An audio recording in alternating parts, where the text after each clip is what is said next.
നമസ്കാരം. ഇത് അത്യാവശ്യം മഴയുള്ള ദിവസം ചെന്നൈയിലെ ഹെവി ട്രാഫിക് ബ്ലോക്കിനിടയിൽ സ്പോട്ട് ചെയ്ത് ഇന്റർസിറ്റി എന്ന കമ്പനിയുടെ ബംഗളൂരിൽ പ്രകാശൻ എന്ന ബോഡി കെട്ടി പുറത്തിറങ്ങിയ ഒരു സ്ലീപ്പർ ബസ് ആണ്. ആക്ച്വലി ഇവരുടെ കമ്പനിയുടെ പേര് ഇന്റർസിറ്റി ആണെങ്കിൽ ഇവർ സർവീസ് ഓപ്പറേറ്റ് ചെയ്യാൻ മറ്റുള്ള ബസ് കമ്പനികൾക്ക് സബ് കോൺട്രാക്ട് നൽകാറുണ്ട്. അതാണ് മിക്കവാറും ഇവരുടെ ഫ്രണ്ട് ബെഞ്ചിൽ bus operated by dash company എന്നും കൂടി കാണുന്നത്. 100 കണക്കിന് ബസ് കമ്പനികളിൽ ഇവരെ വ്യത്യസ്തരാക്കുന്ന ഒരൊറ്റ ഫീച്ചറാണ് നമ്മുടെ ഇൻബിൽഡ് ടോയ്ലറ്റ് ഫെസിലിറ്റി എന്ന ഫീച്ചർ. കാര്യം യാത്രക്കിടയ്ക്കും ഫുഡ് ബ്രേക്കിൻ്റെ സമയത്തും അല്ലെങ്കിൽ ബാക്കിയുള്ള സമയത്തൊക്കെ ടോയ്ലറ്റ് പോകണമെന്ന് പറയുമ്പോൾ ടോൾ പ്ലാസയിലോ അല്ലെങ്കിൽ അടുത്തുള്ള ഹോട്ടലിലോ പെട്രോൾ പമ്പിലൊക്കെ വണ്ടി എടുത്ത് തരെങ്കിലും ഈ ഇൻബിൽറ്റ് ടോയ്ലറ്റ് ഉള്ളത് എന്നും ഒരു കോൺഫിഡൻസ് ആണ്. കാര്യം നമ്മൾ യാത്ര പ്ലാൻ ചെയ്യുമ്പോൾ ബസ് വേണോ അല്ലെങ്കിൽ ട്രെയിൻ വേണോ എന്നൊരു ഓപ്ഷൻ ഓപ്റ്റ് ചെയ്യുന്ന സമയം നമ്മൾ അല്ലെങ്കിൽ മിക്കവാറും ആൾക്കാർ ട്രെയിൻ സെലക്ട് ചെയ്യാൻ പ്രേരിപ്പിക്കുന്നത് ഈ വാഷ്റൂം ഉണ്ട് എന്നുള്ളൊരു ഫീച്ചർ കൂടിയാണ്.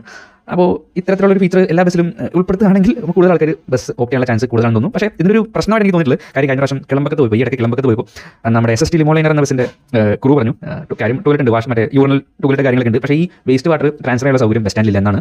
അത് മിക്കവാറും ഏതെങ്കിലും ബസ് സ്റ്റാൻഡിൽ ഉണ്ടോ എന്നുള്ളത് ഇപ്പോഴും അറിയില്ല. അപ്പോൾ ആ ഒരു ഫെസിലിറ്റി വന്നു കഴിഞ്ഞാൽ ഈ ഓപ്പറേറ്റർമാരെല്ലാവരും തീർച്ചയായിട്ടും ഒരു ടോയ്ലറ്റ് ഫെസിലിറ്റി കൊടുക്കാൻ റെഡിയാണെന്നാണ് എനിക്ക് തോന്നുന്നത്. ചിലപ്പോൾ അതായിരിക്കും ഇവരെ ആ ഒരു സംഭവത്തിൽ